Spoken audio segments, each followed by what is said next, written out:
Bueno, ¿qué te voy a decir? Lo de la enfermedad que viene padeciendo este país, del alcohol. El alcohol es la jefa de las drogas, porque cuando el alcohol compagina con todas, sea con una, sea con otra, es la que potencia a todas.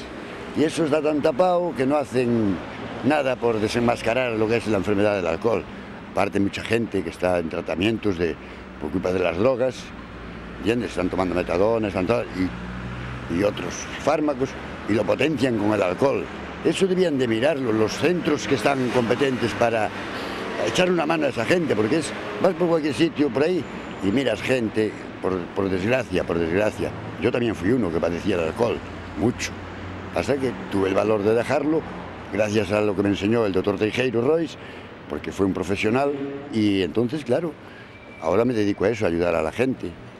Yo tengo estampado ahí, pero clandestino, doy terapias y así, porque, claro, hay muchos centros, pero no desenmascaran como tienen que desenmascarar el alcohol, ¿entiendes? Es una cosa muy difícil de tapar, y además ahora las desgracias que está viniendo, porque aún en la prensa de hoy, un taxista también, y la juventud, los chavalitos estos del botellón, como no lo paren, es que está al alcance, en cualquier casa, en cualquier sitio,